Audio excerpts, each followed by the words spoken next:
Good afternoon, Cecil County. I'm Grant Handley, your political correspondent.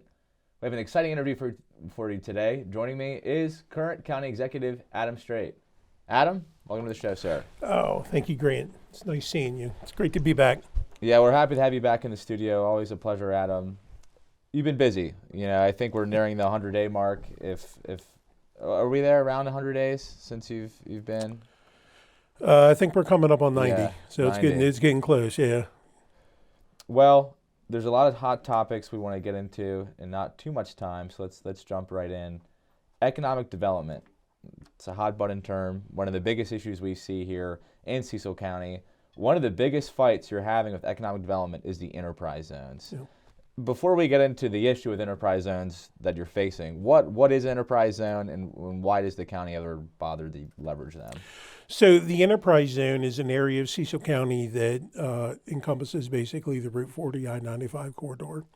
And what it was designed to do was to attract businesses to Cecil County, like Great Wolf Lodge, like Northrop Grumman, Amazon, other manufacturing jobs that we have to Cecil County with tax incentives. These are companies that would otherwise have gone somewhere else, Right. other states, and they came here because of this program. And so what it does is these tax incentives, it's a 10-year program. So in year one, the business pays 10%, year two, 20%, year three, 30% of their property taxes, all the way up until it matures at year 10. What the program does is the state reimburses the county 50% of the lost revenue. This helps mitigate the lost revenue for us, and it still allows the business to thrive, particularly in their first years where where they have to cover their losses and grow as a business. This also allows existing companies to expand, such as Northrop Grumman. They just opened up 2 new facilities, and they're getting ready to work on a third. This has represented so far an additional, in just 2 years, an additional 200 jobs and $125 million investment. Altogether, over the 7-year period that we've had this program in Cecil County, we have grown 5,000 jobs. 5,000 jobs in Cecil County. And I think $1.5 billion investment from these companies right here in Cecil County. From the enterprise zone program. In the enterprise zone program. And it's also important to know, you hear a lot about warehouses. The number one industry in Cecil County is not warehouses. The number one industry in Cecil County is manufacturing. Warehouses are down at number 5 or number 6. So we're concentrating on bringing in businesses, technology businesses, manufacturing. These are good paying jobs to draw in on our homegrown workforce, so people can have good jobs, live here in our great community, and have a good quality of life. One of the companies that we're currently discussing with, their average starting salary is $50,000 a year, which is pretty good as a starting Meaningful salary. income. So that's meaningful income. Well, the issue is that we understand is Governor Westmore, part of the state's proposed budget is to remove the enterprise zone program from the state. Is that correct? Yes. Well, yes. In reality, yes. In theory, what he has proposed, and he just proposed this last Thursday, was to keep the program, but to end the tax incentives. So basically, he's telling the counties, if you want to do it, but you'll have to cover the losses. So there'd be no more reimbursement from the state. There would be no 50%. reimbursement from the state, and Cecil County is not in a position to cover that. And what we want to avoid is hanging a big "closed for business" sign up on Bainbridge, up on some of these areas that we can put these businesses in. It's really vital to our economic growth, to our economic health. This brings in revenue, short term and long term. It brings in revenue that help us pay for the things that we need to pay for without raising our taxes, which we never want to do. the state is proposing shifting part of the structural deficit. When 2 years ago, Maryland, the last governor left Maryland with a $2.5 billion surplus. We are now in a $3 billion deficit. That is looking to double to $6 billion in 2 years. However that happened, the state is looking for the counties to basically cover the spread, Finance it. and it's becoming a hardship right now. They're proposing shifting teachers' pensions to the counties, which we're going to come up with another couple $1 million for our share of the structural deficit, which we didn't contribute to. There are taxes being raised here. The soda tax, 62 cents for another for a liter of soda, 75 cents for every delivery that you get from Amazon. These are things that add up. They sound small, but they add up. And when people are nickel and dimed in property assessments, I don't know if you've gotten your 3-year property assessment yet, but that just shot up 20 to 23%. Right. So we're trying. We want to keep the one tool that we have to be able to fund these things for not only our short term but the long term. And again, as these companies mature, as the enterprise zone program matures, and they stay here and they expand, we are going to reap the benefit, and the state's going to reap the benefit. So far, in the last 7 years, the state has reimbursed Cecil County about $14 million, but they've gotten back through property taxes, through income taxes, through sales taxes, and all the other peripheral ways that the money flows into them. They've gotten back about $20 million. So they're making money on this. And why they want to kill the cash cow in these difficult fiscal times for short term is an argument that we need to make, and we've made that argument. I've made it to the governor. I'll be meeting with him next week to further discuss this. We testified last week, Thursday and Friday, at the General Assembly for both the House and the Senate on the importance of the enterprise zone, how important it is for Cecil County, and how important it is for Maryland. So we're looking for a productive resolution of that. So your argument to Westmore is, hey, I know you guys are footing the bill at first with this 50% reimbursement, but eventually that investment yields great gains for the state. You said they got $20 million off of $14 million provided in that 50% Yes. Property tax. Yes, and it's not just them that's footing the bill. I mean, obviously we're at 50% of that, Right. Of wherever year that they're in, but it's worth it because of what it brings in. Again, Right. both short term and long term. So yeah. Well, you'd mentioned briefly the budget and the budget challenges that Cecil County is facing. You've been giving this part of the state's deficit. You have some stakeholders that really want to see public education highly funded. You have other stakeholders that really want to see minimal government spending and minimal taxing across the board. Adam, how do you go about balancing all of these obstacles and all these stakeholders, whether it's the state, public school entities, or people that want to see low government spending? So I think it's important to understand that the two are not mutually exclusive. You could want better education, more funding in education, and still minimal spending and low taxes. And I think what it becomes is priorities. What are we going to spend our money on? How much of our money are we going to spend? And can we continue chipping away while still being fiscally responsible? And I believe the answer to that is yes.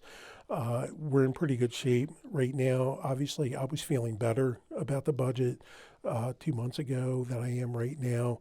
And this all depends on what is going to come down from Annapolis.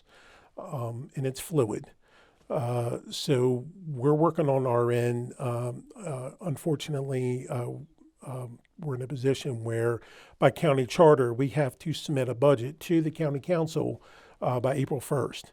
And the end of session doesn't end until about a week and a half Yeah. after, and now they're talking about extending the session to try to deal with the deficit. So we're trying to craft a responsible budget that meets the needs of the county, still chipping away at a lot of the deficient spending that had happened prior, such as with the schools, such as with public safety, such as with our roads and the other things that impact our quality of life. And trying to craft that budget that meets those needs, or at least progress to where we can get where we need to be, and still watch what the state's But doing. you don't know what's coming from the But states, we don't know what though, the or at state's least what will be finalized at that point. And 13 days is a lot of days in Annapolis. It is. You know, It is, and they extend it. You know, it just seems like every day there's more information coming out about we're going to do this. No, now we're going to do that. Excuse me. I think that and I'm not an expert in state politics, but well, I am, so no worries. okay, No well, worries there. you could probably answer this question Yeah. then. What the governor is proposing to do versus what the legislator is looking to do may be two different things. Certainly. I think what it's going to come down to is what compromise can they reach. But again, that all flows down to the counties. I think sometimes it gets lost in translation that, yes, the state is a separate entity and body politic, but so is Cecil County, Yeah. and so is the town of Northeast. We all have constituents that elected us to govern, and so there needs still to be that respect and autonomy of this is local government or this is state government. You hear the governor talk about the difficulties that we're facing in Washington and how that's affecting Maryland. But what I'm not hearing from him is kind of doing the same thing Right. to us. Right. So I think there needs to be a little empathy on that, and allowing the counties a little breathing room to be able to do what's best for our citizens. Just because something's good in Baltimore City or Montgomery County or PG County doesn't mean that it's good for us up here, and vice versa. One of the arguments against the enterprise zone is that they believe the data, and they're looking at the data as a whole, is that it doesn't create the jobs and doesn't create the revenue that it was originally intended to create. We would argue, and we have the data to back this up, that it does. Again, 5,000 jobs, $1.5 billion in investment. Just because something doesn't work in Baltimore City, which is one great big enterprise zone, or Montgomery County or PG County Right. or wherever, doesn't mean that it doesn't work here. So don't take a meat cleaver to it. Take a scalpel. And I think that if they do that and we make our case, then the state and the county would be a lot better off revenue-wise.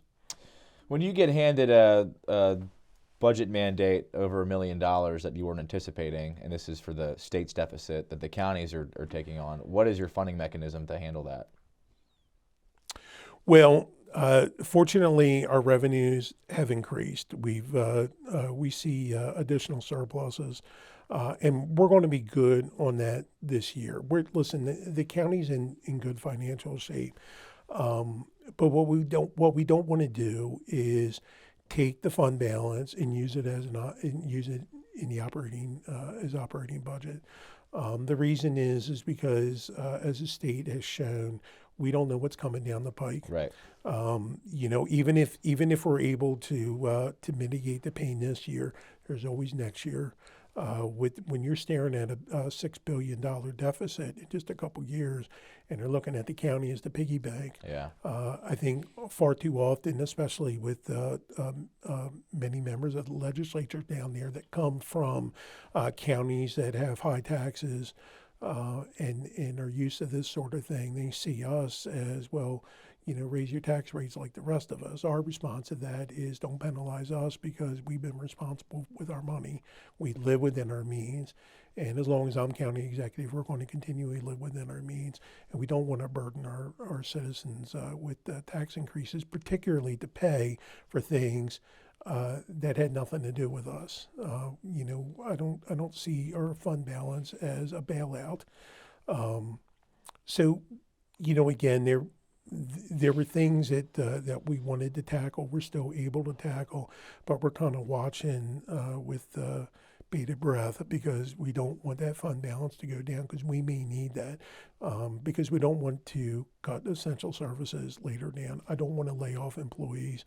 I don't want us to have to choose between fire service and police service Right. and schools, or do we raise our tax revenue? So Right. we're trying to be, and we are being as responsible as we can be, given the current fiscal climate and the political climate down in Annapolis. Well, speaking of fiscal climate, Adam, Delmarva Power has been under scrutiny these past couple months by local and state lawmakers due to the high prices. This winter, just about every Cecil County citizen that I've spoken to has endured electricity bills that have doubled or tripled, and they're skyrocketing across the board. It's my understanding that the Cecil County government is hosting a town hall for the public and Delmarva leadership to get together to discuss these things. What are you hoping to accomplish here? What's the goal? So it's important to understand that we're all in this together. We're all feeling the same pain. And when I met with Delmarva a few weeks ago, now they had had a meeting with the Eastern Shore delegation. I wasn't at that meeting. Honestly, I didn't even know about it. But we did meet with them, and I asked them point blank, why is my bill almost triple? Why is every single citizen Right. that's coming to us angry, and rightfully so? What is going on? So they told us some things. Apparently they're not. They don't generate electricity. They get it third party, and so these are delivery fees. And some of the reasons that delivery fees is that they're so high is because they're mandated through federal and state mandates such as green energy and Right. invest in this and invest in that. That's what they're saying. So what they offered and we took them up on was to host a town hall meeting, which will be at 5 o'clock from 5 to 7, March 11th, at the Northeast Library. And this is a chance for them to communicate with their customers and answer some hard questions. They do have some explaining to do. And I think that this is a good communication. I think it's a respectful way for Delmarva and their customers to talk about, what happened, what they could do to solve the problem, and how to mitigate the pain. Quite frankly, this communication should have happened before the sudden raises that caught everybody off guard. Yeah. But I think the state also has a lot to answer for allowing this to happen to begin with. And people are understandably upset. And they're reaching out to their local officials. I mean, this is what we get elected for, to take some of the brunt of this. And we're trying to find answers. Hopefully we can get there. But we're all feeling this pain, and it's not fun. Adam, some people argue that a town hall like this won't get anything done. They'll just offer a payment plan. There'll be some, CEO corporate jargon, and people will just have to pay what they have to pay. What are your thoughts on that type of criticism? It's entirely possible. I don't know until we go through that. I'm hoping that they hear the concerns from our constituents, from their customers. I'm hoping that people at the state hear this as well, and we are bringing it to the state. We relate our concerns as well. Our customers are their constituents too, and I think in many ways they let us down. But I do know that a solution is not going to be reached unless we have respectful communication. So I'm hoping that on the 11th, Delmarva is open and honest with our customers, and I'm hoping that our friends and neighbors, and I'm going to be there too, not just as county executive, but as a Delmarva customer. We have a responsibility to make our concerns known respectfully, and I don't know what the outcome of that is going to be, but we're not going to know unless we have it. So, shifting gears, one of the more exciting initiatives you had talked about during your State of the County address was this economic study. Can you briefly explain what is the economic study for? And once you have this deliverable, this great plan, what will you do with it?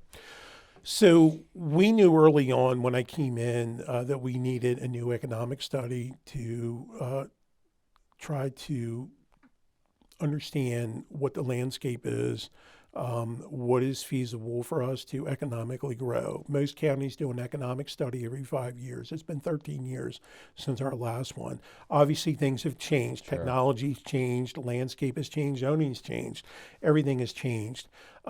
So what the economic study will do will provide us with an updated roadmap to the best way for Cecil County to grow economically, sustainably, and responsibly. Because right now we just don't have that information, so it's much needed. Great. Adam, we talked about it's been 90 days. We'll hit 100 soon. What other achievements did you want to highlight or talk about before we wrap up today? So when I came actually during the campaign, and then certainly when I took office on December 2nd, we realized that probably the biggest thing that needed improvement in county government was permits and inspections. There was a lot of customer service issues. There was a lot of different interpretations on statutes and COMAR and what the rules are. And it just seemed like the culture there was no. When you're told no, you're not told how to fix it and how do we get to yes. So what we have worked on, and we've chipped away at it, we made strides, is to change the culture. We just met with the Maryland Department of the Environment. What exactly are your standards, and how do we communicate this to our customers? We want to have standards to where you understand what it is, our people understand what it is, because if you meet that standard, you have an expectation for a desired result. Right. And so it's trying to codify that, it's trying to make sure that it's understood by everybody, and then we can move on. Customer service has not been the best over the last 4 years, so we are working on that. We're working on better communication and transparency with our customers. And with people that want to do business with the county. It shouldn't be painful, like going like a trip to the MVA. And quite frankly, the MVA's gotten a lot better in customer service over the last few years. So we got some catching up to do. But that is a big project, and we've already had results. We've since I took office on December 2nd, we've issued over 1,000 permits. We've done over 1,200 inspections that were just backlogged. Right. So we're chugging ahead on this, and we're making progress, and we're not going to stop until it's fixed. Another thing that we've done was we realized early on that the county website was extremely outdated. Yeah. And broken. If you go on the county website and you want to look for information, you have a hard time navigating it. If you want to pay your taxes, it takes you to another area, and and then you have to open an account through Munis. If you want to do permits and inspections, you got to go to OpenGov. So what we've done was my second day in, we asked the county council for $50,000, and they granted it to update our website to make it more user-friendly, to make it better to navigate, and to make it easier for our customers that want to do business with Cecil County to do that. Also to find documents in the interest of transparency. So our IT department is working on that as we speak. They're very excited about it.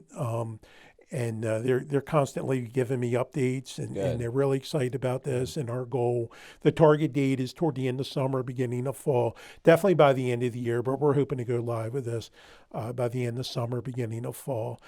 Part of this also is to expand the use of OpenGov. What OpenGov is, it's a program that's used by other jurisdictions, including Harford County, Montgomery County. It's used all over the country.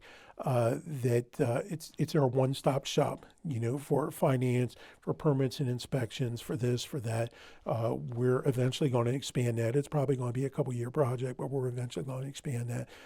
And the good thing is that when you put in a request for that, that's recorded. Responses are recorded. Everything is right there, so that if there's a problem and it comes to me, I can go right in there and say, track it. This is what happened. Boom, boom, boom, boom, boom. It also is going to allow us to incorporate into our website.